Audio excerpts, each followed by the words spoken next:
नमो वरियन्ताणं नमो सिद्धाणं नमो आयर्याणं नमो वज्रायणं नमो लोये सौवसावणं ऐसो पंच नमोकारो सर्वपापपणासनो मंगलानं च सर्वेषां परमं वै मंगलम् मंगलम भगवान वीरो मंगलम गौतम प्रभु मंगलम तुलभद्राद्या जैन धर्मोस्तु मंगलम। प्रवचनનો વિષય છે પ્રશ્ન પૂછે ગૌતમ ગંધર્વ અને ઉત્તર આપે વીર તીર્થંકર।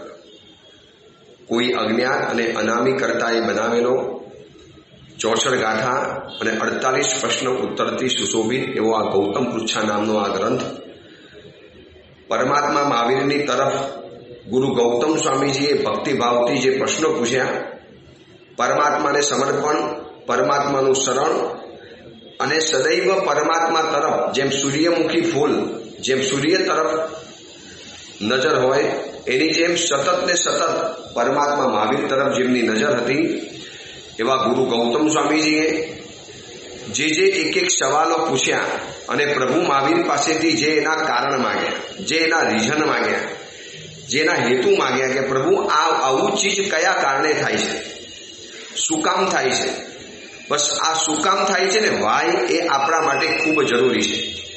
જિજ્ઞાસુ વ્યક્તિ કે શંકાશીલ વ્યક્તિને વાય શબ્દ બહુ પરેશાન કરતો હોય છે। આવું કેમ થયું? હું મારા જીવનની અંદરમાં આટલો બધો સારું છું છતાં પણ મને જીવનમાં દુઃખ કેમ આવ્યું? અને એક વ્યક્તિ એના જીવનની અંદરમાં ખરાબ છે છતાં પણ એની જીવનની અંદરમાં સુખ કેમ આવ્યું? હવે પરભવ આપણને દેખાતો નથી અને આ ભવ આપણી નજર સામે રહેલો છે અને નજર સામે રહેલા આ ભવના કોઈ અયોગ્ય વ્યક્તિને મળેલા સુખો અને યોગ્ય વ્યક્તિને મળેલી તકલીફો અને આ જોયા પછી મન ક્યારેક આહત થાય છે, મન ક્યારેક દુઃખી બને છે, મન ક્યારેક વ્યગ્ર બને છે, મન ક્યારેક પરેશાન બને છે, પણ એની પાછળનું કોઈક એવું કારણ છે કે જે આ બધો મહત્વનો તફાવત ઊભો કરતો હોય છે। હવે શું તત્વ છે એ આપણને ખબર નથી, આપણે અજાણ્યા છીએ, આપણે એનાથી અજ્ઞાત છીએ અને એ આપણી અવસ્થાને ગુરુ ગૌતમ સ્વામીજીએ જાણી અને પરમાત્મા સમક્ષ તે પ્રશ્નો ઉઠાવ્યા અને પ્રભુની પાસેથી તે ઉત્તરોના તે પ્રશ્નોના ઉત્તર માગ્યા, જવાબ માગ્યા, ક્વેશ્ચન પૂછતા ગયા અને પ્રભુ મહાવીર પાસેથી આન્સર મેળવતા ગયા અને એ જે આન્સર, ક્વેશ્ચન અને આન્સરનો જે એક સંગ્રહ એ આ ગૌતમ પૃચ્છા ગ્રંથ આપણને મળેલો છે। કદાચ મારા તમારા આ વર્તમાન સમયને ભૂતકાળની અંદરમાં ગુરુ ગૌતમ સ્વામીજીએ જોઈ લીધો હશે। આવનારો સમય બુદ્ધિવાદીનો સમય આવવાનો છે, બુદ્ધિનો યુગ આવવાનો છે, જેની અંદરમાં લોજિક, તર્ક, દલીલ, દાખલા, પુરાવા આ બધું જ માણસો માગતા ફરશે। એટલા માટે ગૌતમ સ્વામીજીએ પરમાત્માને દરેક સવાલની અંદરમાં એક વાત તો દોહરાવી છે કે ફલાણી વસ્તુ પ્રભુ કયા કારણે થઈ, જીવ કયા કર્મથી આવું બને છે, જીવને કયા કર્મથી આવું થાય છે। ચલો આપણે જે 14મા નંબરનો જે સવાલ ચાલે છે, જેને આપણે છેલ્લા કેટલા દિવસોથી વિચારી રહેલા છીએ, ગૌતમ સ્વામીજીએ પરમાત્માને પૂછ્યું કે પ્રભુ એવું કયું કર્મ છે કે જેનાથી જીવ બુદ્ધિમાન થાય, જેનાથી જીવ સદબુદ્ધિવાળો થાય? જે બુદ્ધિના વખાણ ગ્રંથોની અંદરમાં થયા હોય એટલે એને સદબુદ્ધિ સમજી લેવાની। એકલી બુદ્ધિના તો ક્યારે વખાણ હોઈ જ ન શકે, સાથે સદ શબ્દ જોડાય એટલે સદબુદ્ધિ બની શકે છે। હવે એ સદબુદ્ધિ આવવાના જે રીઝન બતાવ્યા, બુદ્ધિમાન બનવાના જે કારણો બતાવ્યા, જીવ કયા કારણે બુદ્ધિમાન થાય છે એના જે એક એક હેતુ બતાવતા પરમાત્માએ પહેલા નંબરની વાત બતાવી, જે શાસ્ત્રોને ભણે છે, ધર્મ ગ્રંથોને અભ્યાસ કરે છે, જીન વચનોને જાણે છે, એ પરભવની અંદરમાં સદબુદ્ધિમાન બને છે। બીજા નંબરમાં એ બતાવ્યું કે જે ધર્મ ગ્રંથો જે ભણ્યો છે એની ઉપર ચિંતન કરે છે, અનુશીલન કરે છે, એની પાછળ પછી વાગો રહેશે કે આવું કેમ થયું, આવું કેમ હશે। આજે મેં પ્રવચનની અંદરમાં ગયો અને સાંભળ્યું તો આવું શું હશે, આ એક મનની અંદરમાં ચિંતન કરે ત્રીજા નંબરની અંદરમાં જીન વાણીનું શ્રવણ કરે. જીન વાણી ઉપર પ્રભુએ કેટલો મોટો ભાર મૂક્યો છે. અને આપણે ગઈકાલે પણ વિચાર્યું કે વર્તમાન સમયની અંદરમાં જેટલી પણ ધર્મ સંબંધી જાઓ જલાલી દેખાય છે, જેટલી પણ ધર્મ ચેતના તમને દુનિયાની અંદરમાં દેખાતી હોય છે, આ બધી જ ચેતનાની પાછળ એક મહત્વનું પરિવાર કોઈ હોય તો જીન વાણીનું શ્રવણ છે. આજે પણ કેટલો મજાનો રિવાજ છે. અમે સાધુ ભગવંતો કે સમણી ભગવંતો જે પણ ગામ નગરની અંદરમાં જઈએ, જે પણ દેશના જે પણ રાજ્યની અંદરમાં જઈએ, પછી સાઉથમાં ગયા, ઉત્તરમાં ગયા, નોર્થની અંદરમાં ગયા, દક્ષિણની અંદરમાં ગયા, પછી અમદાવાદ, મુંબઈ, કોઈ પણ ગામની અંદરમાં જઈએ, સુરત ઇત્યાદિ કોઈ પણ ગામ, એટલે સૌથી પહેલા પ્રવચન શાવકો વિનંતી કરે, સાહેબ પ્રવચનનો સમય, સાહેબ પ્રવચન કેટલા વાગે. આ એક પરંપરા છે જીનવાણીના શ્રવણની. અને પુરાણા સમયની અંદરમાં એવા બધા બિઝનેસ હતા, એવા બધા નિર્દોષ વ્યવહારો હતા ધંધા સંબંધના કે માણસની પાસે અવકાશ મળતો હતો. પરંતુ આજે જે સમયની જે ખેંચ છે, જે રીતની લાઈફસ્ટાઈલ બની છે, જે રીતનું મોડર્ન કલ્ચર જે રીતનું વિકસ્યું છે, હવે એના સમયની અંદરમાં જીનવાણીનું શ્રવણ કેવી રીતે આગળ વધશે એ કદાચ ક્વેશ્ચન માર્ક દેખાય છે. હજી લોકો તો આવે જ છે પ્રવચનની અંદરમાં. કોઈ પણ સંઘની અંદરમાં જઈએ તે 100, 125, 150, 200, 300 માણસ જેવો સંઘ, જેવા સંઘની ભાવના, અને એની સામે જેવા પ્રવચનકાર મહાત્મા, જેવા સમણી ભગવંત આવે, જેવા પ્રકારના વિશિષ્ટ પુણ્યના ઉદયવાળા, વિશિષ્ટ પ્રવચનની પ્રતિભાવાળા કોઈ મહાત્મા પધારે અને એના પ્રવચનની અંદરમાં સંખ્યા ઉમટી પડે. બાકી જનરલી સામાન્યથી 100, 125, 70, 80 માણસો રોજના પ્રવચનોની અંદરમાં હોય. જીનવાણીનું શ્રવણ એ લોકો કરે, એનાથી પરિણતિ નિર્મલ થાય. જીનવાણીના શ્રવણથી મનની અંદરમાં સારા વિચારો ઊભા થાય. જીનવાણીના શ્રવણથી મનની અંદરમાં સદભાવનાઓ પેદા થાય. જીનવાણીના શ્રવણથી મનની અંદરમાં શુભ સંકલ્પો પેદા થાય. જીનવાણીના શ્રવણથી મનની અંદરમાં એક નવું કંઈક કરવાનું સત્વ જાગે. જીનવાણીનું શ્રવણ કરતા અંદરમાંથી નવો વૈરાગ્ય સંવેગના ભાવ પેદા થાય. જીનવાણીનું શ્રવણ કરતા આ સંસારની વિષમ વિટમણાઓની વચની અંદરમાં પણ સમાધિ જાળવી શકાય છે. આવા અનેક ફાયદા વર્તમાન સમયમાં પણ લોકો જીનવાણીના શ્રવણથી અનુભવી રહેલા હોય છે. એકાદ દિવસ પણ માત્ર શિબિરની અંદરમાં આવે અને આવનારી વ્યક્તિ કહે છે બહુ આનંદ આવ્યો, બહુ મજા આવી, આનાથી બહુ મનનું સમાધાન મળ્યું. ઘણીવાર જે સવાલ આપણે કોકને પૂછી શકતા નથી, પરંતુ એ જ સવાલની ચર્ચા પ્રવચનની અંદરમાં ગુરુ ભગવંતે કરી, આપણને કેવો આનંદ થાય. હું પૂછવા માટે જઈ શકવાનો હતો નહીં, શરમના કારણે, મર્યાદાના કારણે કે કોઈ પરિચિત નથી માટે.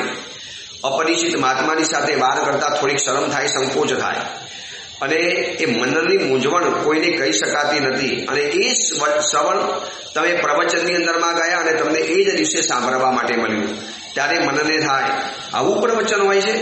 મારી મનની જે આ ડાઉટ હતો, મનની જે મૂંઝવણ હતી, કેવી આજે પ્રવચન દ્વારા છતી થઈ ગઈ. ચલો હું પણ રોજ કરતો જાઉં. બસ એ પછી એ જીનવાણીના શ્રવણની અંદરમાં જે આગળ વધે અને એક વખત જીનવાણીનું જે શ્રવણ કરે છે એ વ્યક્તિ ભલે કદાચ ધર્મના ક્ષેત્રમાં એટલું બધું આગળ નહીં વધી શકે, પરંતુ પાપના ક્ષેત્રમાંથી તો પીછેહટ અવશ્ય કરી લેવાનું, અવશ્ય મેવ કરશે. આ જીનવાણીના શ્રવણના તો ઇતિહાસ સર્જાઈ ગયા છે. આ જીનવાણીના શ્રવણથી આજે હજારો સંયમી મહાત્માઓ આપણને જોવા માટે મળે છે. આ જીનવાણીના શ્રવણથી આજે સેંકડો સમણી ભગવંતો જૈન શાસનને શોભાવતા ચમકી રહેલા છે. આ બધું જ જે થયું છે જીનવાણીના શ્રવણથી. તમને એક નાનકડું પણ દેરાસર દેખાય, સમજી લેવાનું કે વાયા આ જીન વચન શ્રવણનો આ પ્રભાવ છે. તમને એક નાનકડી પણ સુંદર જીન પ્રતિમા દેખાય, સમજી લેવાનું કે આ જીનવાણીના શ્રવણનો પ્રભાવ છે. કોઈ તીર્થયાત્રા કરવા ગયા અને એક ભવ્ય તીર્થ જોયું, આ તીર્થને જોયા પછી પણ માની લેવાનું કે આ જીન વચનના શ્રવણનો પ્રભાવ છે. કોઈ જગ્યાની અંદરમાં તમે અચાનક જઈ પહોંચ્યા, ઉકાળેલું પાણી પીવું હતું અને ઉકાળેલા પાણીની ક્યાં મળશે, ક્યાં તપાસ કરીએ, કેવી રીતે મળે, પૂજારીને પૂછતા હતા અને એમાં કોઈ શ્રાવકે સાંભળી લીધું, અરે સાહેબ પધારો, તમે આવી રીતે ફરવા માટે આવો છો અને ઉકાળેલું પાણી પણ પીવો છો ફરવા માટે. આવી જ ઘટના બની હતી વર્ષો પહેલા મૈસૂરની અંદરમાં. વિછામયુગમ વર્ષો પહેલા આવી ઘટના બની હતી ઊટીની અંદરમાં, જેને ઊટ કમલમ કહે છે. કોઈમ્બતુરની બાજુની અંદરમાં ઊટી નામનું એક પ્રખ્યાત સુવિખ્યાત એવું હિલ સ્ટેશન આવેલું છે. અમે વિહાર કરતા કરતા ત્યાં ગયેલા છીએ અને એ ગામની અંદરમાં, એ શહેરની અંદરમાં અમે પણ લગભગ 10 થી 15 દિવસ રહ્યા. એની ઉપર ડોલબાટ્ટા નામનું નગર છે અને એની નીચે કોઈમ્બતુરથી આને ચડવાનું શરૂ કરવાનું. ચડતા ચડતા ચડતા ચડતા ટોચ ઉપર જવાનું. ખૂબ ઉપર આ હિલ સ્ટેશન છે. અને કોઈમ્બતુરની અંદરમાં અમે જ્યારે પહોંચેલા હતા ત્યારે ત્યાંના એક સ્થાનિક શાવકે વાત કરી કે સાહેબ, વર્ષો પહેલા અહીંયા એક ઘટના બની ગઈ જેનાથી અમને પણ પારિવારિક કેવો ફાયદો થયો. ચલો, ધર્મનો ફાયદો થયો, વાત બરોબર છે. એ ઊટીની અંદરમાં અમે ગયેલા. ઊટીમાં અમારું રહેવાનું ગુરુદેવ, હમ ઊટી કે રહેવાસી. અમે જ્યારે ઊટીની અંદરમાં ગયા ત્યારની આ વાત છે. ત્યારે હું બહુ નાનો હતો. ગુરુદેવ ભુવન ભાનુ સુરેશ્વરજી મહારાજનું ચોમાસું કોઈમ્બતુરમાં હતું. અમારું બધાનું ચાતુર્માસ સેલમની અંદરમાં હતું. સેલમથી કોઈમ્બતુર ગયા અને ત્યાંથી પછી બધી તીર્થોની યાત્રા કરવા માટે, નવા ગામોમાં જવા માટે વિહાર કરતા કરતા કરતા ઊટીની અંદરમાં ગયેલા હતા. ત્યારે શાવકે વાત કરી કે સાહેબ, આ ઊટી છે, અહીંયા હજારો યાત્રિકો, ટુરિસ્ટો ફરવા માટે આવતા હોય છે અને એમાંથી કેટલાક જૈન પરિવારો જે ધર્મનિષ્ઠ પરિવાર છે, જીનવાણીના શ્રવણથી જે લોકો કટ્ટર ધર્મના ઉપાસક બનેલા છે, એવો એક પરિવાર ઊટીની અંદરમાં ફરવા માટે આવ્યો હશે. અને એની અંદરમાં એક બહુ યુવાન પણ ન ગણાય અને બહુ મધ્યમ અને બહુ વૃદ્ધ પણ ન ગણાય એવા એક ભાઈ અને એક સાથે એમની શાવિકા પત્ની હશે. સવારે દેરાસરમાં દર્શન કરવા માટે આવ્યા. રોજના મુતાબિક મેં भी रोज मंदिर में आ गया उसी जो मैं रोज आता था उसी तरफ. અને એમને પ્રદક્ષિણા આપી, બધું કર્યું. અમે જોયા, સમજી ગયા કે કોઈ બહારગામથી આવ્યા લાગે છે, ટુરિસ્ટ છે. આવા ઘણીવાર ઘણા ટુરિસ્ટો આવે જેને ભગવાનના દર્શન કર્યા પછી પાણી પીવાનું આવું કોઈકનો આગ્રહ હોય છે. એટલે સાહેબ, અમે જોઈએ છીએ કે ઘણીવાર અનેક વખત આવા પરિવારોના 2-4 સભ્યો અથવા તો આખા પરિવારો દર્શન કરવા જીનાલયમાં પધારે છે. અમારા ત્યાં પણ આવ્યા, દર્શન વગેરે કર્યા. હું તો મારી પૂજા કરતો હતો. એમને ધીરા અવાજે પૂજારી ભાઈને બોલાવ્યા કે સાહેબ ઇધર આવોગે. અને પૂજારીજીને પૂછ્યું, અહીંયા કોઈ આમિલશાળા કરી, અહીંયા કોઈ ભોજનશાળા કરી, અહીંયા કોઈ ઉકાળેલા પાણીની કોઈ વ્યવસ્થા થઈ શકે? અને એ વખતે પૂજારી કહેતો હતો કે ભાઈ ये तो छोटा सा गांव है, इस छोटे से गांव में कोई आमिलशाला कायम ही नहीं चलती. महात्मा वगैरह आते हैं, उनकी भी व्यवस्था सबसे घर पे हो जाती है और संपन्न घर है, साधन संपन्न घर है, सुखी परिवार घर है. तो हमको गर्म पानी चाहिए, कहीं से व्यवस्था नहीं हो सकती है, हम गर्म पानी पीते हैं. આ શબ્દો મારા કાનની અંદરમાં ગયા. હું જીનાલયનું અન્ય કામ કરતો હતો. बरोबर આવ્યો पुजारी पास. भैया क्या मुझे क्या मुश्किल है आपको? उन्होंने अपनी मुश्किल बताई कि भाई ये तकलीफ है, पानी चाहिए, गर्म पानी. हो जाएगा ना व्यवस्था, पधारो हमारे घर पर, सब पानी की व्यवस्था मैं कर लूंगा. वो ये लोगों ने बाहर ले गए. पूछूं कहां से पधारे? बोले बम्बई से आए. पूरा परिवार अभी होटल में ठहरा हुआ है. हम दोनों का नियम है कि जिंदगी भर गर्म पानी पीते, हो सके वहां तक तो व्यवस्था करवा देते हैं. तो सोचा कि बड़ा शहर है, पूछा कि गांव में मंदिर वगैरह है तो आए, शायद पानी वगैरह मिल जाए तो. અને એ શાવક કે ગુરુદેવ, એ પરિવારની ધર્મ નિષ્ઠા જોયા પછી મને આનંદ થયો. મારા ઘરની અંદરમાં હું લઈ ગયો અને મેં એમને કીધું કે આજે જમવાનું તમારે મારા ઘરે. તમે આટલા બધા ફરવા માટે આવો છો, મુંબઈ છોડીને આવા હિલ સ્ટેશનમાં આવો છો, અહીંયા બધા જલસા કરવા આવે, મોજ મજા કરવા આવે, મસ્તી માણવા માટે આવે, બધા નીતિ નિયમ વ્રત પ્રચકાણ બધા પોતાના ગામમાં મૂકીને આવે અને તમે આ વ્રત પ્રચકાણ આવા હિલ સ્ટેશનમાં પણ પાડવાની કોશિશ કરો છો. મને આવો લાભ કેવી રીતે મળે? આખા પરિવાર સાથે જમવા માટે અહીંયા પધારજો. ઉકાળેલું પાણી તો બનાવી આપ્યું, એક ટંકનું ભોજન પણ અમે અમારા ઘરમાં એમની ભક્તિ કરી, સાધનની ભક્તિ તરીકે. અને પછી ઘરની અંદરમાં બેઠા, વાતોચીતો થઈ. ગુરુદેવ પછી તો એવો સંબંધ આ પરિવાર સાથે બંધાઈ ગયો. વર્ષોના વર્ષો વીતી ગયા. કેટલાય સામાજિક, કેટલાય પારિવારિક, કેટલાય આર્થિક અને કેટલાક ધાર્મિક બધા જ પ્રસંગો એ પરિવાર સાથે અમારા જોડાઈ ગયા. પછી મેં પરિવારને પૂછ્યું, એ ભાઈ કે છે જ્યારે પહેલી વાર જમવા માટે અમારા ઘરની અંદરમાં આવ્યા, મેં પરિવારના મોભીને પૂછ્યું लोग यहाँ पर आते हैं मौज मस्ती मजा करने के लिए आते हैं, सारे के सारे नियम यहाँ पर आके तोड़ देते हैं, फिर भी आप नियम संभाल के चलते हो। हिल स्टेशन में आप गर्म पानी पीने का एक आग्रह रखते हो। પછી એમને બતાવ્યું, હું પણ જીવનમાં કંઈ કરતો નહોતો, અમે પણ એવા જ હતા, પરંતુ એ ગુરુ ભગવંતના પ્રવચનની અંદરમાં ગયા, પ્રવચનોમાં એ વાતોને સાંભળવા માટે આવી, આરાધના વિરાધનાની વાતો જાણી, વિષય કષાયની વાતો જાણી, દોષની વાતો જાણી, પુણ્ય પાપની વાતો જાણી, પરલોકની વાતો જાણી। આ બધું જાણ્યા પછી કેટલાક નીતિ નિયમો બનાવી દીધા છે કે પરમાત્માનું મુખારવિંદ જોયા પછી પાણી પીવાનું, ઉકાળેલું પાણી પીવાનું, નૌકાશીનું પચકાણ કરવાનું, રાત્રિ ભોજન નહીં કરવાનું, જમીન કંદ નહીં ખાવાનું ઇત્યાદિ આવા કેટલાક નિયમો અમે જીવનમાં બાંધી દીધેલા છે। રોજ એક સામાયિક પણ કરવાનું અને અહીંયા અમે સામાયિક કરીશું। ભલે આ બધા છોકરાઓ યુવાનો ફરવામાં જાય, એ લોકોનો આગ્રહ હતો પિતાજી તમારે પણ આવવું પડશે અને ન આવે તો ખરાબ લાગે, એટલે અમે અમારી ધર્મ આરાધના અહીંયા કરીશું અને દીકરા દીકરીઓ અને પુત્ર વધુ એની રીતે મજાક મસ્તી માણી લેશે। મને કે મહારાજ અમારા જેવા આ ઉટી જેવા ગામની અંદરમાં ક્યારેક ક્યારેક જ્વલ્લે મહાત્માઓ પધારે, ક્યારેક જ અમને આવો લાભ મળે। જીનવાણી શ્રવણ તો અમને રોજ કરવા માટે ન મળે, પણ ગુરુદેવ કહેવાય મુંબઈ, અમદાવાદ, પછી સુરત, આ બધા ગામ કેવા ધન્ય ભાગે છે જ્યાં 12 મહિના પ્રવચનો ચાલતા હોય, 12 મહિના મહાત્મા આવ્યા નથી, પ્રવચન ગોઠવાયા નથી। આ મુંબઈની અંદરમાં આવ્યા પછી એક પણ દિવસ પ્રવચનનો આરામ નથી મળ્યો। જે પણ ઉપાસયમાં જઈએ, જે પણ પરાના ઉપાસયની અંદરમાં જઈએ, ઇલ્લામાં હતો તો 5 દિવસ ત્યાં પણ પ્રવચન આપ્યું। આવતીકાલથી કાંદીવલી દેવનગરની અંદરમાં જવાનું થશે, ત્યાં પૂજ્યપાલ ગચ્છાધિપતિ ભગવાન રાજેન્દ્ર સુરીશ્વરજી મહારાજ વિરાજમાન છે અને ત્યાં પ્રતિષ્ઠા વગેરે મહોત્સવના કાર્યક્રમો છે, ત્યાં પણ પ્રવચનો આપવાનું થશે। બસ એક નિયમ છે, જીનવાણી શ્રવણ એ આપણી જૈનોની ભવ્ય પરંપરા છે અને એના માટેના જે મહત્વના લાભ, એનાથી થનારી આવનારા ભવોની જે શુભ પરંપરા, એનાથી જે શુભ ભાવો પેદા થાય, ભલભલા રોગોની અંદરમાં શાંતિ મળે, ભલભલી મુશ્કેલ પરિસ્થિતિની અંદરમાં માનસિક શાંતિ મળે, ભલભલી કટોકટીની અંદરમાં માણસનું મન પ્રફુલ્લિત રહે। આમ માણસને મરી જવાનું મન થાય એવી મુશ્કેલ પરિસ્થિતિની અંદરમાં પણ એ માણસને શાંતિ મળતી જાય। આ બધા જીનવાણીના શ્રવણના પ્રભાવ છે। માટે જ પરમાત્માએ એના અંગેના ઘણી ઘણી વાતો બતાવી। એમાં ઉદ્રાજન સૂત્રની અંદરમાં બતાવ્યું છે, ચત્તારી પરમંગાણી દુલ્લાહાણી અજંતણો માણુ સપ્તમ સુઈ। 5 વસ્તુને જે દુર્લભ બતાવી છે પરમાત્માએ, એમાંથી એક દુર્લભ તત્વ બતાવ્યું છે શ્રુતિ, શ્રવણ, જીનવાણીનું શ્રવણ। કેટલા મફતની અંદરમાં મોટિવેટ કરે એવી સુંદર ઇતિહાસથી ભરપૂર, પ્રાચીન ઇતિહાસોથી ભરપૂર, માહિતીઓથી ભરપૂર, શાસ્ત્ર વચનોથી ભરપૂર, શાસ્ત્રીય વાતોને સરળ ભાષાની અંદરમાં ભરીને મહાત્માઓ કેટલી બધી મહેનત કરીને પ્રવચનો આપતા હોય છે।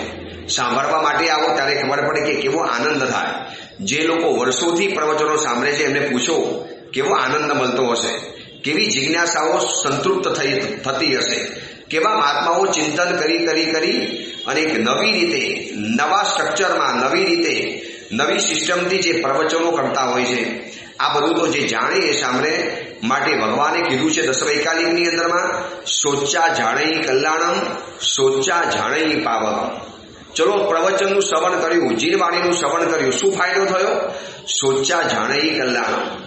તમને જીનવાણીનું શ્રવણ કર્યા પછી મારા માટે કલ્યાણ શું છે, મારા માટે હિતકારી શું છે, મારા માટે શ્રેયકારી શું છે, મારા માટે જરૂરી શું છે, આ વાત તમને ખબર પડશે।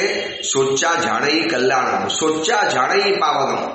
અને જીનવાણીનું શ્રવણ કર્યા પછી જ ખબર પડશે કે મારા માટે નુકસાનકારી શું, મારા માટે પાપી શું, મારા માટે અયોગ્ય શું, મારે શું ન કરાય જીવનમાં। આ બધી જ વાતો પ્રવચનના શ્રવણ દ્વારા મળે છે। સોચા જાણઈ કલ્યાણમ, સોચા જાણઈ પાવકમ, ઉભયમપી જાણઈ સોચા જમ સેયમ તમ સમાય। જો ભગવાન આગ્રહ નથી કરતા, શું મજાનો શબ્દ મૂક્યો છે, જમ સેયમ તમ સમાય રહે। ભાઈ તને જે ઉચિત લાગે એ કર। મેં તો રસ્તો બતાવી દીધો કે જીનવાણી શ્રવણ કરવું જ જોઈએ, શાવકનું કર્તવ્ય છે।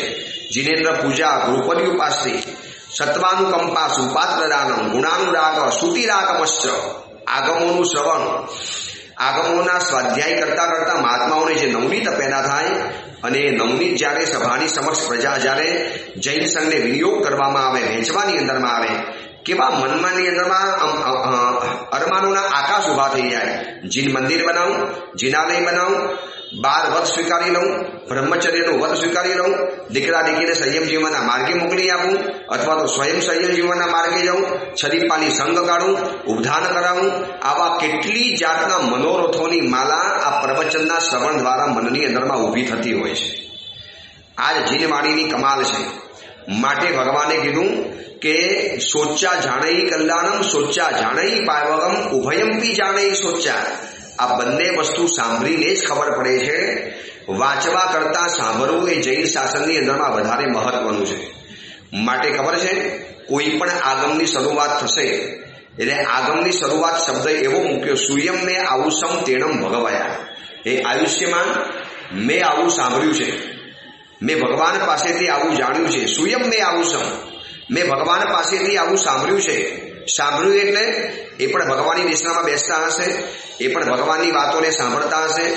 માટે દરેક આગમ ગ્રંથની શરૂઆતમાં આ મજાનો શબ્દ મૂકે છે, સુયમ મેં આવુષમ તેણમ ભગવાયા એવ મખાય. એ આયુષ્યમાન મેં ભગવાનને આવું કહેતા સાંભળ્યા છે. એટલે કે હું જે કહીશ ને એ મારી વાત નથી, પરમાત્માની વાત હશે. હું પણ તમને આ જે પ્રવચન આપું છું એ મારી વાત નથી, જીન વાણી છે, જીન વચન છે. એ જીન વચનનો સ્પર્શ કરવા માટે આપણને મળે છે. ક્યાંથી મળે? આ મારા કાનની અંદરમાં જીનોની વાણી ગઈ, પરમાત્માના વાણીના શબ્દો ગયા. મહાન મહાત્માઓ ગ્રંથોનો અર્થ કાઢી અને જ્યારે આપણને સામે ચડીને આપતા હોય છે. પ્રવચનોની ફી નથી, પ્રવચનની કોઈ એન્ટ્રી ફી નથી, પ્રવચનના કોઈ પૈસા નથી ચૂકવવાના. 12,000 મોટિવેટ કરનારા જેટલા પણ સ્પીકરો છે, મોટિવેશનલ સ્પીકરો, દરેક સ્પીકરો 15,000, 20,000, 25,000ના ચાર્જ લેતા હોય છે. જ્યારે આ જૈન શાસન છે, અહીંયા મહાત્માઓ સારામાં સારા પ્રવચનકાર, ધુરંધરમાં ધુરંધર પ્રવચનકાર, દિલ ડોલાવી નાખે એવા પ્રવચનકારો સાવ મફતની અંદરમાં. ઉલટાનું પ્રવચન મફતમાં તો મળે છે, સાંભળ્યા પછી બહાર જૈન સંઘ પ્રભાવના પણ કરે છે. હશે કોઈ જગ્યાએ આ પરંપરા જીનવાણીનું શ્રવણ કરવાનું? પરંતુ વર્તમાન સમયની સૌથી મોટી કમનસીબી એ છે કે શાયદ જીન પૂજા કરનારો વર્ગ હજી ટક્યો છે, પરંતુ જીનવાણી તો લગભગ ગાયબ થઈ ગઈ છે. હવે ધીરે ધીરે પણ જીન પૂજા પણ ઓછી થવા માંડી. મલ્ટીનેશનલ કંપનીની અંદરમાં જોબ અને એમાં યુવાન દીકરા દીકરીઓ તો જાણે કે બહારગામ જ ફરવા ઉપડી જાય છે.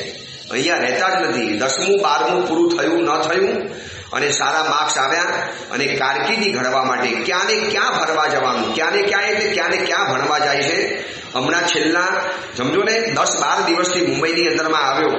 જે પરામાં ચાતુર્માસ કર્યા ત્યાં બધે રહેતો આગળ વધું છું અને રોજ સમાચાર મળે, દીકરો ગયો ફલાણા દેશમાં ભણવા, ગયા ફલાણા દેશની અંદરમાં, દીકરી ગઈ ફલાણા દેશની અંદરમાં, કેનેડા ગયા અથવા તો અમેરિકા ગયા અથવા તો ફલાણી જગ્યામાં ભણવા માટે ગયા, ઓસ્ટ્રેલિયામાં ભણવા ગયા. આવા અલગ અલગ જગ્યાની અંદરમાં બધી જગ્યાએ ભણવા ઉપડી ગયા.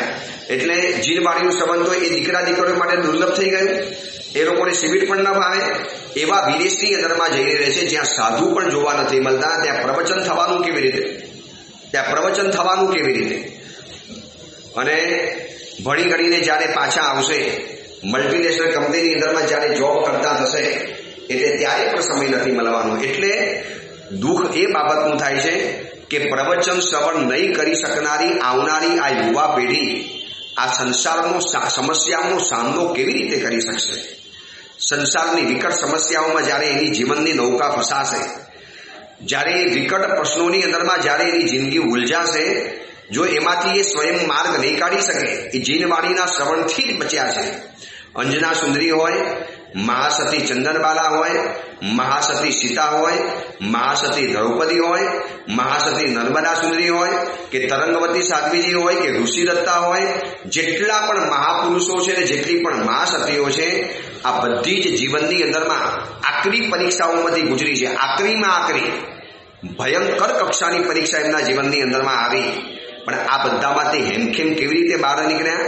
બસ સાંભળેલું અને જાણેલું જીન વચન. મૈણા સુંદરી માટે તો કહે છે ને, નય જાણે નવ તત્વના, પૂતગલ દ્રવ્ય પર્યાય, કર્મ ગ્રંથ કંઠે કર્યા. આ બધી જ વસ્તુઓ ભણેલી હતી જીન વચનોને જાણ્યા હતા, સાંભળ્યા હતા પ્રવચનો, અને એ સાંભળેલા શબ્દો અંદરમાં ઉતરેલા હતા. એટલે કોઈને બ્લેમ નહીં, કોઈની ઉપર રોષ નહીં, કોઈની ઉપર આરોપ નહીં, માત્ર ને માત્ર એક જ શબ્દ બોલે છે, જીવ શયલ વશ કર્મને. બસ જીવ સંસાર માત્રની અંદરમાં કર્મને વશ છે, જીવ કર્મને વશ થયેલો છે. બસ આ કર્મને પરાધીન છે. આ બધું તત્વજ્ઞાન, આ બધું લોજિક, આ બધી કર્મની થિયરી, શું અદ્ભુત થિયરી છે. તમે પહોંચી જાઓ કોઈક એવા વિદ્વાન મહાત્માના પ્રવચનની અંદરમાં, આમ લાગશે કે આ અદ્ભુત વાતો છે. આ વાતોને જાણ્યા પછી એવું સત્વ જાગશે, એવું મન મજબૂત બનશે, એવો અંદરનો સ્પિરિટ પેદા થશે કે સંસારની સમસ્યાઓ આપણને સમસ્યા તરીકે લાગશે નહીં. ઉલટાની કર્મના ક્ષય કરવાની તક લાગશે. એમાં હાઈવોય કરવાનું મન નહીં થાય, એમાં ઊંચા નીચા થવાનું મન નહીં થાય, એમાં કોઈ આડા અવડા રસ્તા પકડવાનું મન નહીં થાય. બહુ સહજતાથી જિંદગી પસાર થઈ જશે આ જીનવાણીના શ્રવણથી. પરંતુ રોજ રોજ વિચાર એ આવે છે કે જે રીતે દીકરા દીકરીઓનું બહાર ભણવાનું વધ્યું, જે રીતે અર્થવ્યવસ્થા અને શિક્ષણ વ્યવસ્થા, મેં ગઈકાલે કીધેલું હતું ને, જે અર્થવ્યવસ્થાએ માણસને ધર્મથી દૂર કર્યો અને જે શિક્ષણ વ્યવસ્થાએ માણસને પરિવારથી દૂર કરી દીધો. જો આ શિક્ષણ વ્યવસ્થાઓના કારણે યુવાન દીકરા દીકરીઓ દૂર દૂર દેશની અંદરમાં ભણવા જાય છે. માતા પિતાનો કાબુ છૂટી ગયો, માતા પિતાની ઓથ છૂટી ગઈ, માતા પિતાની છત્રછાયા મટી ગઈ. હવે એકલા ત્યાં દેશની અંદરમાં રહેવાનું. યુવાન છે, યુવાની છે, આજુબાજુની અંદરમાં કેવા પ્રકારના પ્રલોભનો આવે, કોણ ટકાવશે, કોણ બચાવશે, કોણ એના અંદરના આત્માને બચાવશે, કોણ એના શીલ અને સંસ્કાર સંસ્કૃતિને બચાવશે. માત્ર ને માત્ર આવા સાંભળેલા પ્રવચનો, રોહિણીયા ચોરના કાનની અંદરમાં ગયેલા બે શબ્દો અને ભગવાન મહાવીર સુધી એને પહોંચાડી દીધો અને આજે અનુત્તર વિમાનની અંદરમાં છે. બસ આ બધા જીનવાણીના શ્રવણના પ્રભાવો રહેલા છે. એટલે ત્રીજા નંબરનું જે પરમાત્માએ કારણ બતાવ્યું કે જીનવાણીનું શ્રવણ એ આટલું બધું જરૂરી છે. વિસ્તારથી આપણે જાણ્યું. મારી તમને બધાને ભારપૂર્વકની ભલામણ છે, ભારપૂર્વકની. ફાવે તો રોજ 1 કલાક જીનવાણીનું શ્રવણ કરવા માટેનો સમય કાઢો, એડજસ્ટ કરો પ્લીઝ. બહુ મજા આવશે. તમે પ્રવચનમાં આવશો અને સંખ્યા સારી જોયા પછી મહાત્માને પણ બોલવાનો ઉલ્લાસ જાગે, અને મહાત્માનો જેટલો પ્રવચનનો ઉલ્લાસ હશે એટલું સુંદર માર્મિક, સાત્વિક અને તાત્વિક પ્રવચન થવાનું, તેજસ્વી પ્રવચન થવાનું, અને એ વાતોના કારણે સાંભળનારાને ફાયદો થશે. એટલે કોઈ પણ હિસાબે એવું એડજસ્ટ કરી લો, એવી રીતે વ્યવસ્થા ગોઠવી લો, એવી રીતે કાંઈ પણ કરો, પણ નક્કી કરો બસ જીનવાણીનું શ્રવણ કરવું છે. કારણ કે આ જ જીનવાણી સદબુદ્ધિ પેદા કરવાની છે, આ જ જીનવાણી સદબુદ્ધિની ભેટ આપવાની છે. ચલો, ત્રીજા નંબરનું કારણ આપણે બહુ વિસ્તારથી વિચાર્યું. ચોથા નંબરનું કારણ પરમાત્મા બતાવે છે, અન્યને જીન વચન ભણાવે છે, ધર્મનો ઉપદેશ આપે છે. જો પહેલા નંબરમાં વાત આવી જીન વચનોને ભણે, જાણે, અભ્યાસ કરે. ચોથા નંબરમાં ભગવાને કીધું કે જે જીન વચન બીજાને ભણાવે અને ધર્મનો જે ઉપદેશ આપે છે એવી વ્યક્તિ પણ આવનારા ભવની અંદરમાં સદબુદ્ધિનો માલિક બની શકે છે. સદબુદ્ધિ મળી એટલે મોટું વરદાન મળી ગયું. સદબુદ્ધિ મળી એટલે જીવનની અંદરમાં હવે કોઈ પણ વસ્તુ નુકસાનકારક તો નહીં જ બનવાની. સદબુદ્ધિ આવી ગઈ છે. એની સાથે કેમ રહેવાનું, એની સાથે કેવો વ્યવહાર કરવાનો, શું બોલવાનું, કેવું ચાલવાનું, આ બધું જ સદબુદ્ધિ આપશે. અને ચોથા નંબરની અંદરમાં ભગવાન એમ કહે છે કે એવી સદબુદ્ધિના માલિક બનવું હોય તો અન્યને જીન વચન તમે ભણાવો. પાઠશાલામાં ભણાવવા માટે જે જાય છે, જે ટીચર, જે સર, જે પંડિત, જે શિક્ષક, જો નિસ્વાર્થ ભાવે ભણાવતા હોય, ભલે કદાચ આર્થિક નબળા હોય એટલે પગાર લેવો પડે, પરંતુ નિષ્ઠા સાથે. જ્યારે પાઠશાલા ભણાવીશ ત્યારે મોબાઈલને હાથ નહીં લગાડો. જ્યારે પાઠશાલા ભણાવીશ ત્યારે બાળક સાથે આડી અવળી વાતો નથી કરવાની. જ્યારે પાઠશાલા ભણાવીશ ત્યારે એ બાળકને ઐનમ પર્યમ સાથે, એટલે કે એક સૂત્રના આજુબાજુની બધી જ વાતોને વણીને મારે એને સમજાવવું છે. આવું બધું જે નિષ્ઠા સાથે પાઠશાલાનું શિક્ષણ આપે, ભણે, ભણાવે. અને સાધુ જીવનમાં અમુક ઘણા મહાત્માઓ છે જે ભણેલા વિદ્વાન છે અને દિવસભર દરેક મહાત્માઓને ભણાવતા હોય છે, પાઠ આપતા હોય છે. એટલે ભગવાન કહે છે અન્યને જીન વચન ભણાવે છે અને ધર્મનો જે ઉપદેશ આપે છે. અમારા જેવા સાધુઓ હોય જે ધર્મનો ઉપદેશ આપે, કેવો આનંદ થાય. ધર્મના ઉપદેશથી પણ જો આવનારા ભવમાં સદબુદ્ધિના માલિક બનાવતું હોય તો ધર્મ ઉપદેશ કેમ નહીં આપવાનો? ગુરુએ હા પાડી લાયકાત હતી, તમે એવા સક્ષમ બની ગયા, તમારી પાસે એવું નોલેજ આવી ગયું, જ્ઞાન આવી ગયું, અને પછી તમારે જ્ઞાન વેચવાનું છે અને આપવાના કારણે, એ જીન વચન ભણાવવાના કારણે આવનારા ભવની અંદરમાં આપણે સદબુદ્ધિના માલિક બનવાના એ નિશ્ચિંત બની જાય છે. અને 5મા નંબરનું કારણ બતાવ્યું છે શાસ્ત્રની અને ગુરુની જે ભક્તિ કરે છે. શાસ્ત્રની પણ ભક્તિ હોય છે, ગુરુની તો ભક્તિ ચલો આપણે સમજ્યા. ગુરુની ભક્તિ શું કરવાની? તો કે એમને વસ્ત્ર વગેરે વોરાવા, પાત્ર વગેરે વોરાવા, ગોઠવી પાણી વગેરે વોરાવા, એમના માટે ઉપાસે વગેરે તૈયાર કરી આપવા, વિહારમાં સાથે રહેવું, એમની જરૂરિયાતને પૂરી પાડવી, એમને પેન, પેન્સિલ, નોટબુક વગેરે પૂરું પાડવું, વસ્ત્ર વગેરે આપવા, આ બધી ગુરુની ભક્તિ છે. ગુરુને કેન્દ્રમાં રાખી અને ગુરુ માટેનું જે પણ થાય એ બધું જ થાય, બરોબર છે. શાસ્ત્ર ભક્તિ શું? શાસ્ત્રની ભક્તિ કેવી રીતે થાય? શાસ્ત્રની ભક્તિ ભણીને થાય છે. ભણે છે એના જેવી શાસ્ત્ર ભક્તિ બીજી કોઈ નથી. એ અંગેની બીજી વિશેષ વાત આપણે આવતીકાલે કરીશું. હવેથી 3 દિવસ 10, 11 અને 12 આજથી 3 દિવસ કાંદિવલી, દેવનગર, મહાવીર સ્વામી જૈન દેરાસરની અંદરમાં મારી સ્થિરતા રહેશે. એટલે 3 દિવસ અહીંયા છું અને 10, 11 અને 12 12મી તારીખે સાંજે દેવનગર કાંદિવલીમાં વિહાર કરી અને પછી આગળ મુંબઈ તરફ જવું છે. જે જ્યાં જવાનું થશે એના સમાચાર તમને આગળ મળતા રહેશે. એ જ મંગલ કામના, મંગલ ભાવના. જીનાગના વિરુદ્ધ કાંઈ પણ બોલાયું હોય તો મિચ્છામી દુક્કડમ.